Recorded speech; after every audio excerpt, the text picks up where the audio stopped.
Welcome back to XSM education. আজকের এই লেসনে আমরা শিখে নেব কোনো ব্যক্তি যদি তোমাকে ইংলিশে প্রশ্ন করে তার অ্যানসার তুমি কি করে দিবে।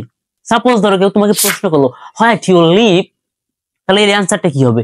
এরকম হাজার হাজার কোশ্চেনের অ্যানসার তুমি দিতে পারবে যদি এই ক্লাসটি প্রথম থেকে শেষ পর্যন্ত দেখো। তাই it's my kind request to you, try to watch this video from beginning to ending and never forget subscribe my channel if you are new in my video. So let's আগে ইংলিশ প্রশ্ন বা ইংলিশে প্রশ্নের উত্তর দেওয়ার পূর্বে আমরা কিছু বাংলা প্রশ্ন এবং বাংলা প্রশ্নের উত্তর দেওয়ার চেষ্টা করি। সাপোজ ধরো তোমাকে যদি কেউ জিজ্ঞাসা করে তুমি কি করিম, তখন আমরা কি বলি? হ্যাঁ, আমি করিম। আবার ধরো তোমাকে যদি কেউ বলে তুমি কোথায় বাস করো, তাহলে আমি বাস করি। একটা জিনিস তোমরা এখানে খেয়াল করতে পারো, তোমাকে প্রশ্ন যেভাবে করা হচ্ছে তুমি কিন্তু উত্তরও ঠিক ওই একই ভাবে দেওয়ার চেষ্টা করতেছো। অর্থাৎ প্রশ্ন থেকেই তুমি অ্যান্সারটা নেওয়া শুরু করছো। যেমন ধরো সে কি করিম, ইয়েস সে করিম। দেখো কোশ্চেনের সাথে অ্যান্সারে কিন্তু একটা মিল আছে, অর্থাৎ কোশ্চেন থেকেই কিছু একটা নিয়ে অ্যান্সারটা শুরু করতে হয়। তুমি যদি এই শুরু করাটা একবার বুঝে যাও, আর যদি হালকা পাতলা একটু টেন্স সম্পর্কে আইডিয়া থাকে, তাহলে I hope you will able to make these kinds of questions and also answer. So দেখো ক্লাসটি কতটা গুরুত্বপূর্ণ এবং ইম্পর্টেন্ট হতে চলছে। সাপোজ তোমাকে কেউ প্রশ্ন করছে ডু ইউ নো হিম, এখন তুমি বলতে পারো স্যার বা ভাই আমি তো এখন প্রশ্নই করতে পারি না। প্রশ্ন করতে না পারলে তুমি আমার একটি ক্লাস আছে, তুমি আমার এই 20 দিনে ইংলিশ শিখুন এই ক্লাসগুলোর মধ্যে দেখবে ইংলিশে কি করে প্রশ্ন করতে হয়, সেই ক্লাসটি দেখে আসো। Must, I am sure you will able to make questions. Okay. So দেখো do you know him, প্রশ্ন করার ক্ষেত্রে অক্সিলারি ভার্বটা আগে আনতে হয়। প্রশ্ন করা যে তুমি কি তাকে চেনো, তুমি এখন এর অ্যানসারটা কি দেবে বলো? অবশ্যই বলবে হ্যাঁ আমি চিনি বা আমি চিনি না, এটাই তো, তাকে আমি জানি বা জানি না। তাহলে সাপোজ তুমি ধরো বললা হ্যাঁ আমি তাকে চিনি, তাহলে ফার্স্ট অফ অল দেবে ইয়েস। ওকে, এবার বলবে আমি চিনি বা জানি, তাহলে অ্যানসারটা শুরু করতেছে দেখো এখান থেকে ইয়েস ইয়েস আমি জানি, দাও তো শুধু এই ইউর জায়গা কি দিতেছো আমি, আর বাদ বাকি যা আছে তা কিন্তু প্রশ্ন থেকেই আনতেছো। ইয়েস আই নো হিম, তোমার অ্যানসারটা কি হবে? হ্যাঁ আমি তাকে চিনি। তাহলে হ্যাঁ আমি তাকে চিনি মানে এই প্রশ্ন থেকেই তো তুমি সবকিছু নিতে পারো। দেখো শুধু এই ইউটা বাদ, ইউর জায়গা কি হবে তুমি বলবে এখন, তার জন্য ওই জায়গাটা কি হবে এখন? আই হবে। আই যদি বলতো হ্যাঁ সে জানে, তাহলে হি নোস হতো। পরের আরেকটা কোশ্চেন দেখি আমরা, are you student, are you student? Yes, I am a student. No, I'm a student না। তাহলে সেক্ষেত্রে আমি কি বলবো? আর ইউ স্টুডেন্ট? সাপোজ আগে বললা ইয়েস, তারপর আমরা নো দিয়ে বলবো ইয়েস। তাহলে ইউর জায়গা কি হবে এবার? আমি হব। আই এর পরে কিন্তু আর বসে না, এর পরে কি বসবে? am. Yes, I am student. এবার যদি বলতাম নো আমি স্টুডেন্ট না, তাহলে বলতে এমন no I am not a student. I'm not student. বা I'm not a student. এখানে এ দিতে পারি আমরা, এই ওকে। এবার যদি বলা হয় হোয়ার ডু ইউ লিভ, তুমি কোথায় বাস করো, তুমি কি বলবে? প্রথমে অ্যানসারটা কি হবে? আমি বাস করি। তাহলে দেখো তো এই ইউর জায়গায় তুমি যদি আই দাও তাহলে কি হবে? I live. এবার কোথায়, যে জায়গাটায় বাস করো সেই জায়গা, আই লিভ ইন ঢাকা।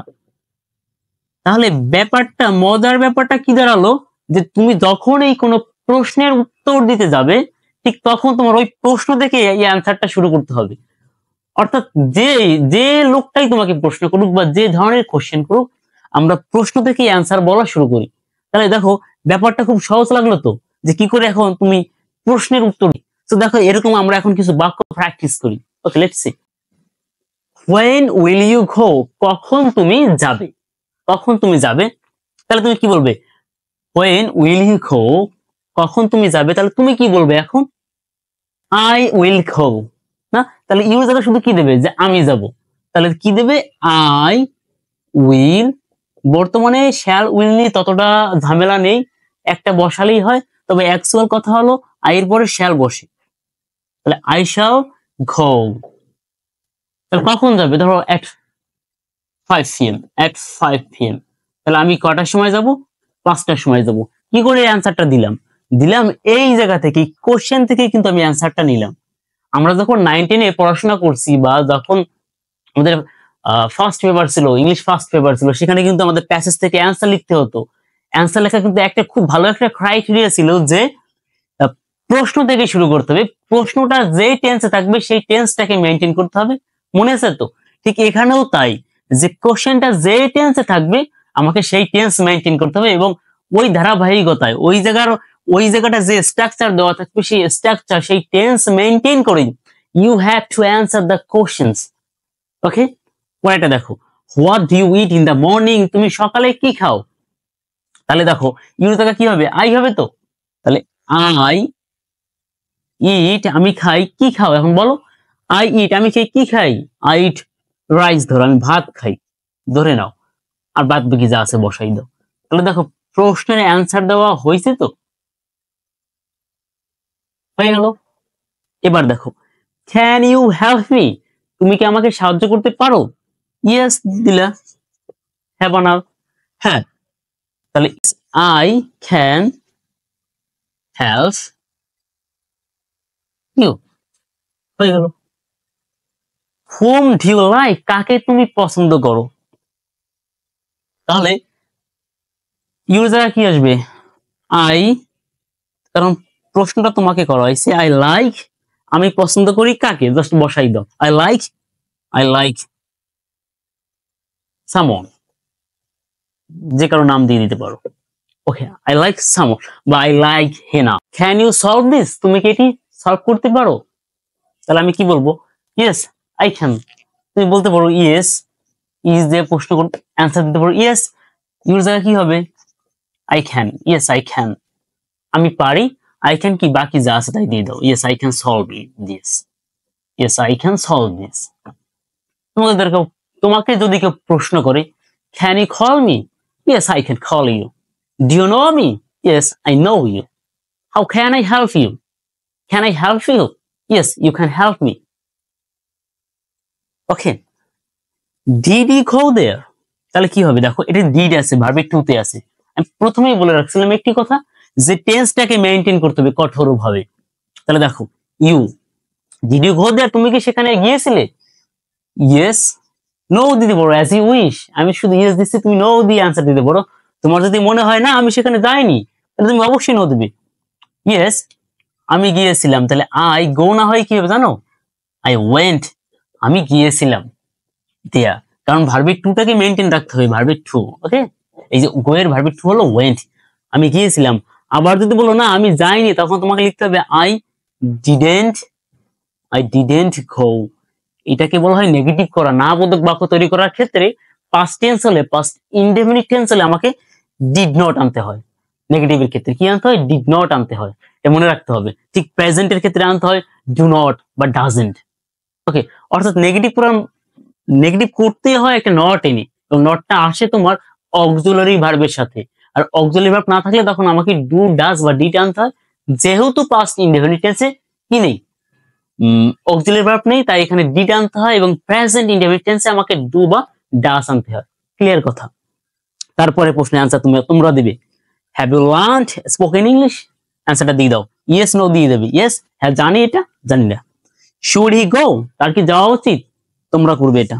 ওকে, এরকম আরো কিছু বাক্য আমি দিয়ে দিচ্ছি, তোমরা সেই বাক্যগুলো বাসায় প্র্যাকটিস করবে। দেখো কিছু প্রশ্ন আছে এখানে, প্রশ্নগুলো কিন্তু তোমরা বাসায় প্র্যাকটিস করবে। দেখো ইংলিশে কথা বলাটা কোনো কঠিন কিছু না, বাট প্র্যাকটিস করা, এই যদি কন্টিনিউয়াসলি প্র্যাকটিস করা, এটা একটি ম্যাটার। আমরা প্র্যাকটিস করি না, বলার চেষ্টা করি না, এই কারণে আমরা ইংলিশে কথা বলতে পারি না আসলে, এটা আমাদের মূল কারণ। দেখো how much money do you have, তোমার কত টাকা আছে? আমার আছে এত টাকা। দেখো আমার আছে, তাহলে ইউর জায়গা আই হবে। Are you doctor, yes or not? Yes হলে ইয়েস, আমি doctor. Which class do you study in? I study in. কোন ক্লাস সেটা তোমরা বাসায় বলবে এরকম। হোয়াট ডু ইউ ওয়ান্ট, তুমি কি চাও? তাহলে কি হবে? আই ওয়ান্ট, যেটা চাও সেটা বলে দেবে শুধু। Which shirt do you like, তাহলে আই লাইক এই শার্টটা, রেড কালার শার্ট, এটা ওটা সেটা যেটা দাও, বাক্য হয়ে যাবে। হোয়ার ডিড হি স্টে, কোথায় সে থেকেছিল? হি স্টেইড হবে, কারণ এখানে ডিড আছে। ওকে, ডিড থাকলে ভার্বে টু হয়। তো where did he stay? He stayed. Are they watching TV? Yes, they are watching TV, এরকম ধরো বলবে। এরকম হাজার হাজার বাক্য আছে, you have to practise. Okay, যদি ক্লাসটি ভালো লাগে অবশ্যই আমার পাশে থাকবে, আমাকে সাপোর্ট দেবে। আর যদি এই ধরনের ক্লাস আরো বেশি বেশি চাও তোমরা, তাহলে আমাকে কমেন্ট বক্সে অবশ্যই জানাবে, আমি তাহলে আরো বেশি ক্লাস তৈরি করব। Thanks for watching, best of luck.